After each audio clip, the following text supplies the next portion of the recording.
We have made it. The best time of the year is finally here. March Madness has arrived, and so it is time for everyone to sharpen those pencils and dig in because we have some brackets to break down: who is in, who is out, and where the road takes us to get to Cleveland in 3 weeks. It all starts today, right here, right now on Locked On Women's Basketball. Ogunbowale for the win. You are Locked On Women's Basketball, your daily podcast on women's basketball.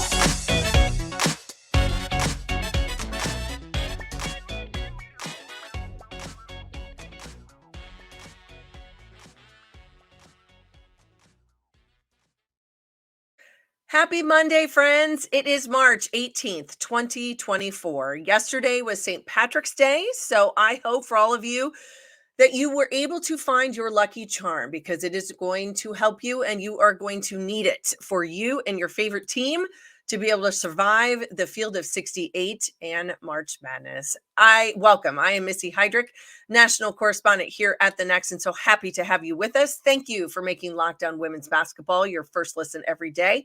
We are free and available wherever you get your podcasts and on YouTube, part of the Locked On Podcast Network, your team every day. LinkedIn Jobs helps you find the qualified candidates you want to talk to faster. So post your job for free at linkedin.com/LockedOnNBA. That's linkedin.com/LockedOnNBA to post your job for free. Terms and conditions do apply. Well, you can follow me at Missy Heidrick, and then be sure to follow this podcast at Locked On WBB, and then come see all of my amazing colleagues at thenexthoops.com. That's where you'll find my weekly column about college basketball throughout the course of the winter and into the month of March. But I can tell you that what you will find at The Next is fantastic coverage, bracket breakdown, pod breakdown, regional breakdown, everything you're going to need to keep you on your toes and informed as you fill out your bracket and get ready for the NCAA tournament. Well, the 2024 NCAA tournament is finally here. The brackets were announced last night. And so now it is time to do what we do best. We're going to nitpick a little bit at the selection committee. We're going to break down this overall layout, look at maybe a surprise of who is in and who is not. And then we've got to talk about those 4 playing games that begin the tournament this week on March 19th and 20th, because that kicks everything off. And those are teams, they have absolutely made the field. We do not want to forget them. Let's start with a little bit of look at how we got here, and then we're going to look at the top seeds in this year's field and what their path might look like into the Final Four. First and foremost, a little bit about how the selection goes. We all know there is a selection committee. They spend a year round. It is a process. Evaluation of teams from start to finish, from the very beginning of the season all the way through until last night. So much conversation around the country. We talk about the net. What is the net? Well, in very simplistic terms, it is known as the acronym for the NCAA evaluation tool. For women's basketball, it's a sorting tool that is used by the selection committee to measure teams' quality and helps to evaluate their resume for selection and then also seeding into the NCAA tournament. The days of when we relied on just RPI, those are over. There's also a host of other criteria that the Women's Selection Committee utilizes as well. A few of those things. One that is vitally important as we think about what this landscape has looked like for women's basketball this season: availability of talent, injured versus or unavailable players, bad losses that teams have had, common opponents, competitive losses, conference record, head-to-head outcomes, non-conference record, your overall record, obviously, significant wins, the strength of your conference, the strength of your schedule. Ultimately, in layman's terms, the net is determined by who you played, where you played, how efficiently you played, and the results of that game. We have seen those numbers ebb and flow for teams all across the country all season long. You can start high, you can move down. You could start low, you can move up. That could be because of the strength of your league, because of who you played in the non-con, and that holds true as those teams, as they kind of ride their wave throughout the season as well. It is not a science, ladies and gentlemen. There is no doubt about it, because we know, as every person will tell you and has been reiterated by the selection committee, is that you're going to use that term and hear it: body of work. That is one thing that they look at as you look at these teams and say, Where did they start? Where did they finish? How did they finish? And what was their overall body of work and the eye test? You have to watch a team. You have to know them. You have to see them and what they do and what they've accomplished throughout the course of the year. I think that became very evident as we look at this bracket and we look at the 68 teams that are in this year's NCAA Women's NCAA Tournament. All right, let's start with the top seeds. Obviously, it begins with South Carolina, the number one team in the nation. Unarguably, the number one seed overall. They are first. They're the number one seed in the Albany 1 regional. We have Albany 1, Albany 2, Portland 1, Portland 2. 2 brackets go to one location, 2 brackets go to the other. Albany 1 is where you will find South Carolina as the number one seed. The number 2 seed in their bracket is Notre Dame. A Notre Dame team that has gone all season long without Olivia Miles, but they got a huge bump and a huge blast, just splash on the national scene with Hannah Hidalgo, one of the very best freshmen in the country. They will, though, however, be without Kylie Watson in this NCAA tournament. She is out for the season with an ACL injury, but the Fighting Irish did get themselves an ACC tournament crown, and that's what I think landed them in that number 2 spot. We look at the other number ones, obviously the Iowa Hawkeyes. Caitlin Clark and her team, they are the number 1 seed in the Albany 2 regional. The number 2 seed in Albany, that is UCLA, a team that found themselves sitting at number 2 in the country at one point over the course of the season. It even getting a vote or two for number 1 early on when they were still undefeated. They rode the wave as everyone else in the country has. They spent multiple games without Lauren Betts inside. She missed time on the floor. She is back. This is a UCLA squad that is 25-6 and find themselves at number 2 in the Albany Regional. Iowa number 1. They will host there in Iowa City first and second rounds. We move to the Portland 3, and that is where you're going to find the other team from LA, and that is USC. They are coming off a fantastic run through the Pac-12 tournament, the very last one that we know of. And they won that title in Las Vegas, earned themselves that number 1 seed, and they themselves have one of the very best players in the nation and another fantastic freshman in Juju Watkins. And she is going to be on display early and often in this NCAA tournament, and the Trojans have solidified that number 1 seed. Number 2 in Portland 3 is the Ohio State Buckeyes, the regular season Big Ten champions. Could not get themselves a Big Ten tournament crown. That went to Iowa. They had to beat Nebraska. We'll talk about the Huskers later. Ohio State moves into that number 2 spot. They are there. They are with South USC in that Portland 3 regional. We move over to Portland 4. Depends on how you look at your bracket. I'm looking at my paper, so this is now on the bottom left side of mine. Everyone's is written differently. Totally understand. But number 1, the Texas Longhorns. They played themselves into that after listening to the selection committee last night. They played themselves into that because they finished the season so strong. They finished 9-1 and won themselves a Big 12 tournament title. They were able to get a revenge game and beat Iowa State, who had knocked them off a year ago in the Big 12 tournament title game. But they were able to get themselves one handily in T-Mobile Center in Kansas City last week. And Vic Schaefer and the Texas Longhorns with Madison Booker, the co-Big 12 Player of the Year, and another outstanding freshman leading the way to that number 1 seed. Right behind them is Stanford. A lot of people thought Stanford would be in the 1, Texas would be in the 2. This was swapped. Stanford, again, eye test, body of work, how they finished. But I think if you ask anyone, they are going to like where they are at. They're playing their first 2 games at home in Palo Alto, and then they will move on to Portland, which is a great setup for them to be on the West Coast. I think exactly what Tara Vanderveer is looking for the Stanford Cardinal team. Can they stay healthy? That is going to be the key component there. As you look and kind of give a taste of what this bracket looks like, I feel as though those top 4 seeds really are what everyone was expecting. May have moved a little bit, but congratulations to USC for getting themselves not only that Pac-12 title, but moving into that number 1 slot. And then we know that the rest of them are all going to be loaded all the way through. Where are the upsets? Where are the landmines? Where can somebody take a misstep? We're going to run through a few of those in just a moment when we come back. But again, we've got the top 8 seeds are solidified. We know that, as are the rest of the field of 68. And we're going to walk through some games and things you need to keep an eye on. When we come back, we are going to talk more. We're going to whip around these brackets. Key games for you to keep your eye on as you start to fill it out. And I remember, use pencil all the way up until the very last moment.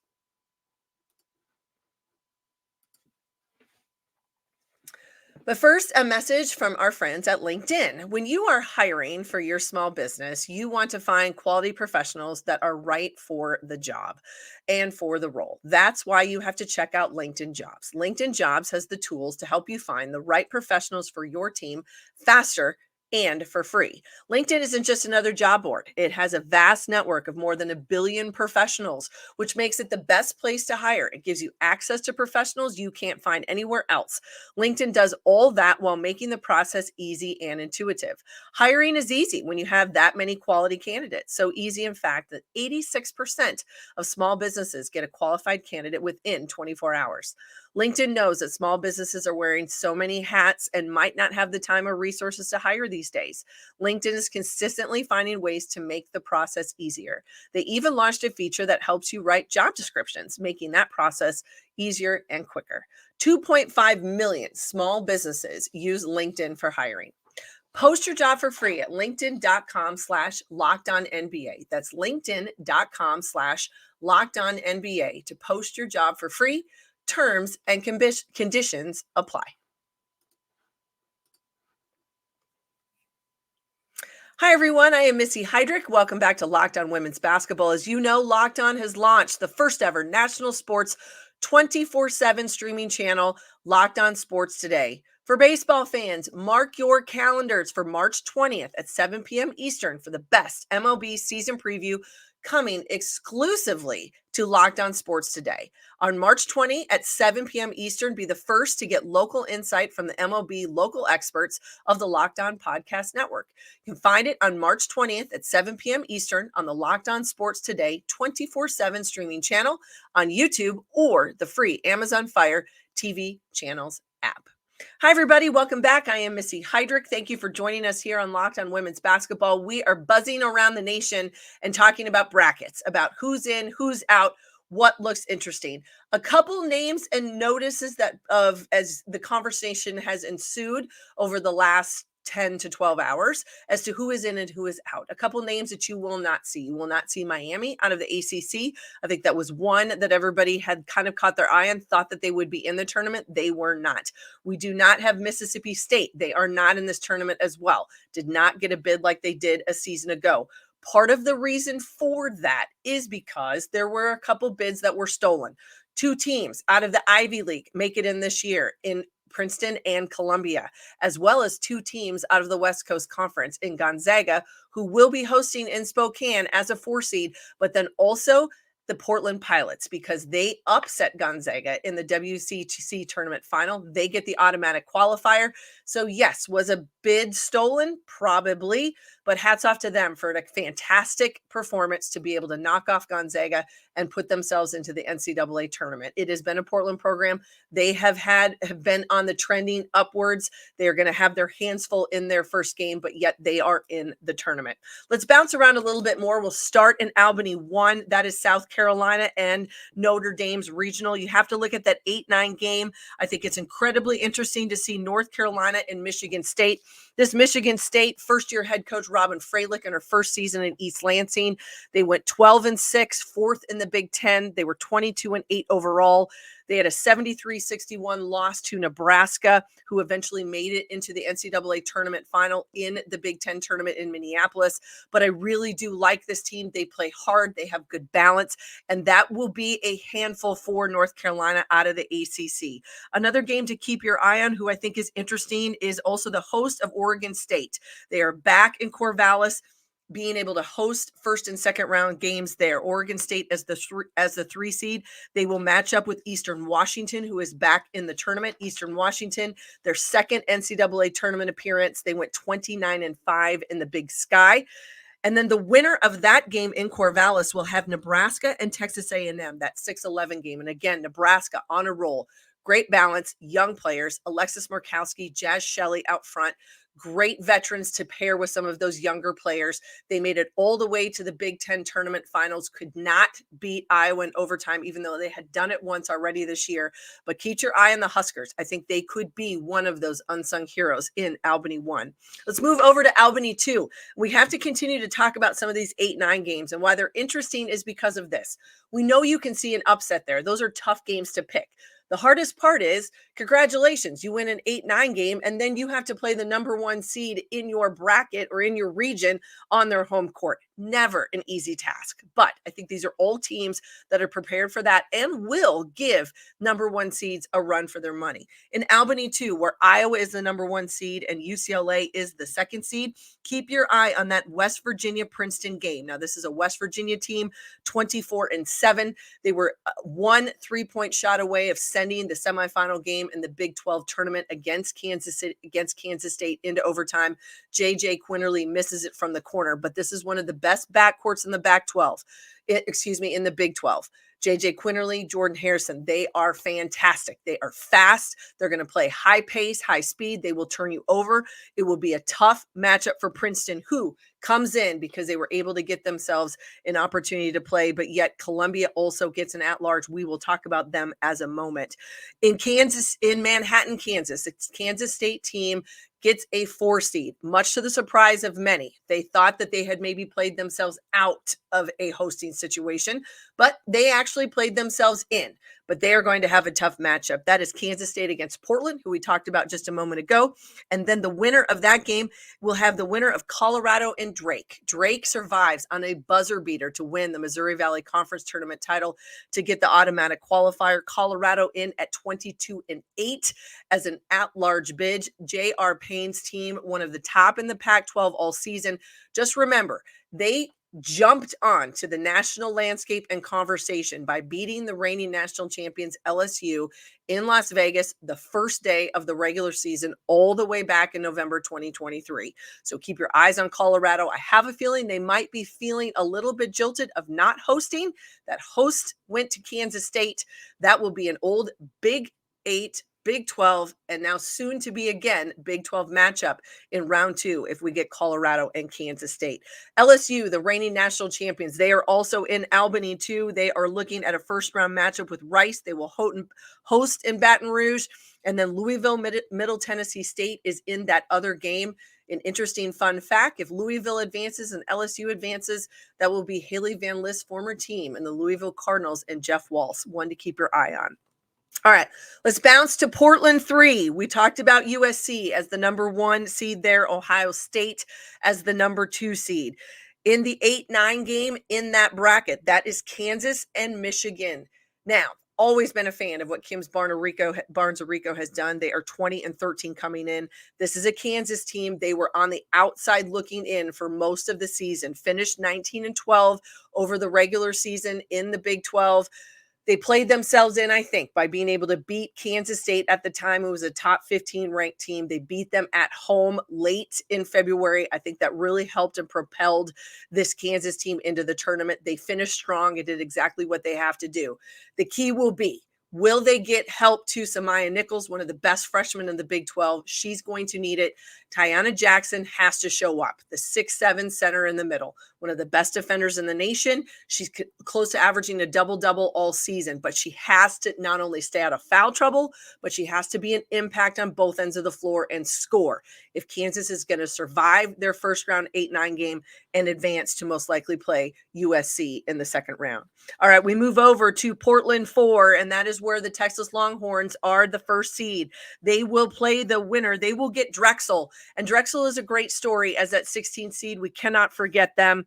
They are back now into the NCAA tournament because they beat Stony Brook to win the CAA tournament title. They beat Stony Brook 68-60, and they get themselves back in. Congratulations to Drexel. They were the 7th seed, I believe, in that tournament, but ran all the way through, and now they are back in the big dance, and they will play Texas in Austin in the first round. That 8-9 game there, the winner will meet either Texas or Drexel, Alabama, Florida State. They will have their hands full with either one of those. One interesting region for me, or first pod, I guess, for first and second round games is Gonzaga's in Spokane. Now, Gonzaga will take on UC Irvine in that 4-13 game, but the 5-12 matchup, those are always hard to pick, tough for people to determine, and that is Utah at 22-10 out of the Pac-12, and then South Dakota State, 27-5. This South Dakota State squad, ladies and gentlemen, back-to-back undefeated conference seasons. They've won 20 31 straight games, 12th appearance in the NCAA tournament for the Jackrabbits. They are loaded. They have got really good post players. They do not have a lot of depth. They have been decimated by injuries, just like so many other teams across the country, but very impressed with South Dakota State. Remember, they beat USC a year ago and almost beat Virginia Tech, and they could not get it done, but they almost did it in Blacksburg. Don't count out the Jackrabbits. And then a great storyline, I think, when you get out to Stanford. Not only is Stanford going to host Norfolk State in that 2:15 game, but the 7:10, Iowa State and Maryland. The Cyclones in at a 7 seed, one of the youngest rosters in the nation. Bill Finley wasn't sure what was going to happen. His team had a great end of the regular season in the Big 12, got themselves to the finals of the Big 12 tournament with these youngsters. And an interesting note, just a little fun fact. Did you know that Brenda Freese, who's the head coach at Maryland, won a national title there, by the way, was an assistant on some of the very first staffs that Bill Finley had at Iowa State. So there is your trivia for today. All right, when we come back, this tournament starts in earnest with the play-in games on March 19th and 20th. We're going to break those down, let you know. It will be our first glimpse of the outstanding field of the field of 68.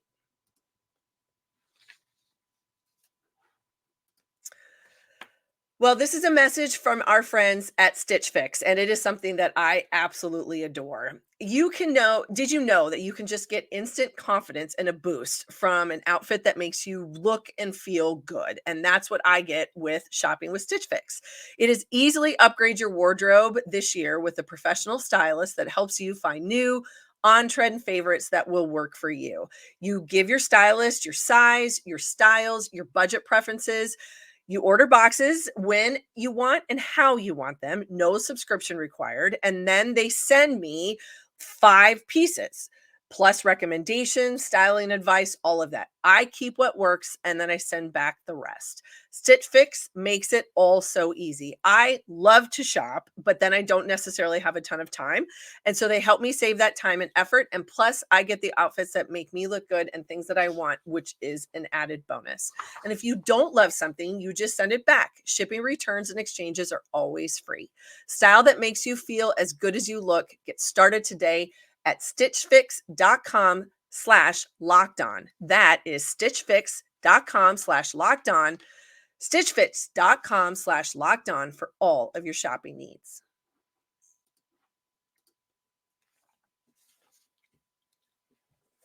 Hi, everybody. It is Missy Heidrick, and welcome back to Locked On Women's Basketball. Today, it is Monday, March 18th.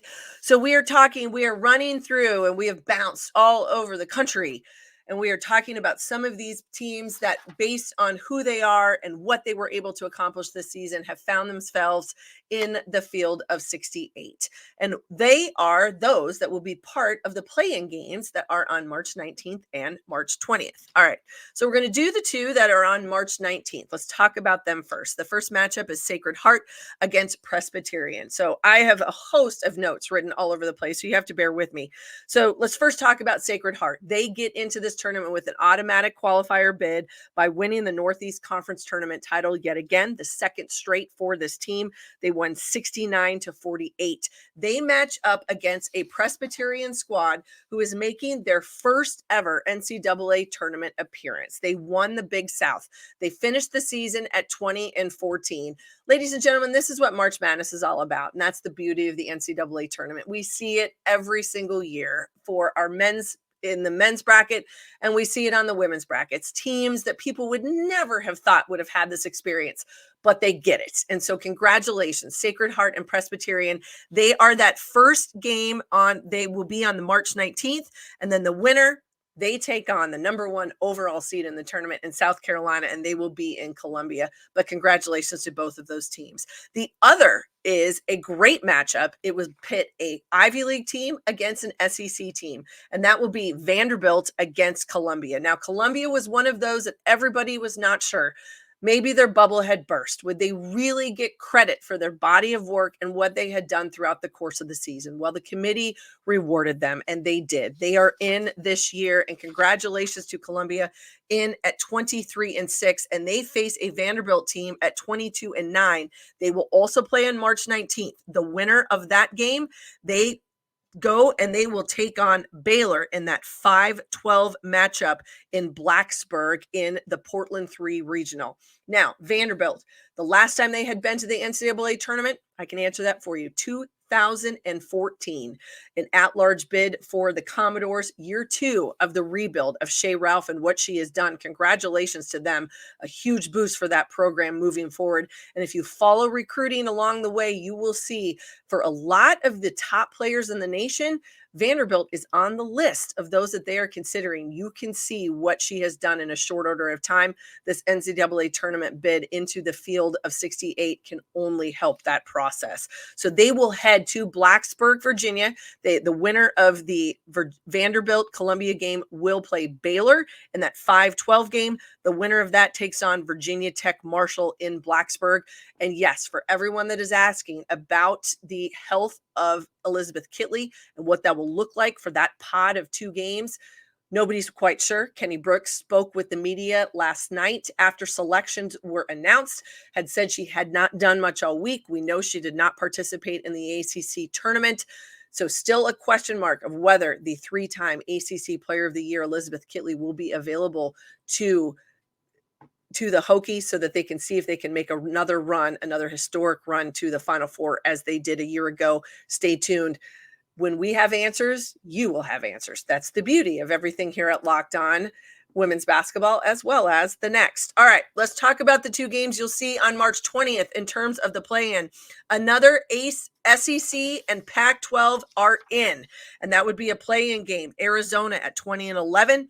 Auburn also at 20-11. Now, keep in mind, a year ago, Mississippi State, under first-year head coach Sam Purcell, they used this play-in game as a catapult for them.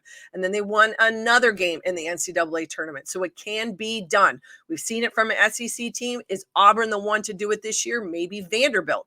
Hard to tell. But Arizona has to be pleased to be in this field themselves after a tough season where they have found decimated by injury. Yet another team who dealt with the heartbreak and really all of the adversity that they had. You saw that out of Arizona. This Wildcat squad will play them, and that game will happen on March 20th. Those 2 teams, the winner of that game, well, congratulations. They bounce into a play-in on the 6-11 spot against Syracuse, and that is in UConn, in Stores, UConn-Jackson State in the other game in that UConn pod. And then the last game that we will see in the play-in on March 20th, that is going to be Holy Cross at 20-12, and UT Martin, who comes in this season as 16-16. A little bit background on UT Martin and why they are here. They are part of the Ohio Valley Conference, and they do get that automatic qualifier bid because they did not win the Ohio Valley Conference tournament title, but they were the runner-up. They were the runner-up to a Southern Indiana team who won not only the conference tournament, but they also won the regular season title. They were 24-6 on the year, but because Southern Indiana is in that 4-year period of reclassification from Division II to Division I, they are not eligible for the NCAA tournament. They do play in the Ohio Valley postseason tournaments, which I think is a great thing that their league has agreed to do, but they cannot play an NCAA tournament postseason. Therefore, UT Martin, they are the automatic qualifier out of the Ohio Valley. They play Holy Cross on March 20th. The winner of that game will play Iowa in Iowa City. Gives you a breakdown of who and where and what to watch. And ladies and gentlemen, it is so hard. I have a really hard time filling out a bracket just simply because there's so much unknown. There are injuries that we still don't know about. There are going to be dynamics of games and matchups where people are so incredibly even on paper that it's really tough to make a choice. But the beauty of the NCAA tournament is that we are always surprised. Something is going to surprise us. There will be heartache and there will be joy. And that is what tournament time is all about. So I give you one bit of advice as you head into filling out your bracket this year, this magical 2024 field of 68. Don't do it hastily. You sometimes can pick with your heart, but I would suggest you pick with your head. If you have little ones in your house, let them pick by colors of jerseys and mascots because that can be kind of fun too. But take a moment, do it in pencil before you absolutely solidify what this bracket's going to look like. Because I can tell you, if you try to do it now, it's going to change by the time the game starts on Friday. Ladies and gentlemen, thank you for joining us today here on Locked On Women's Basketball. Hopefully give you a little bit of insight of what to look for, where to go, and just know that each and every one of these games are going to be fantastic because we get to see the very best on display this year in the 2024 NCAA Tournament time. March Madness is here, and I hope you absolutely enjoy it. You can find me at Missy Heidrick on Twitter, formerly known as, or X, formerly known as Twitter. I always say that backwards. You could follow this podcast at Locked On WBB, but then you have to go over to thenexthoops.com. See all of my amazing colleagues who are up at all hours of the day and night, covering women's basketball coast to coast, north to south, every way along the way. You will see it, whether it's going to be regional breakdowns, game breakdowns, feature stories. We'll up to date on transfer portal and coaching changes. It is all there. The landscape of college basketball is going to be turned upside down the next few weeks because it is absolutely March Madness. So join me. I'll be here next week and we'll talk more about what the tournament has had in the first and second rounds and where we go with the Sweet 16 and the Elite 8. Thank you again for joining us and for making this one of the places that you stop every day. Just remember, Locked On has launched the first ever national sports 24/7 streaming channel on YouTube. And now it's also available on Amazon Fire TV and the Fire TV channels app. Locked On Sports Today is here for you 24/7, covering the top sports stories of the day with the local experts of Locked On, plus our national shows covering every league. Find Locked On Sports Today, now available on the free Fire TV channels app. Find your lucky charms. I hope they are out there. Best of luck when you fill out that bracket, and we will see where you are after the first couple days.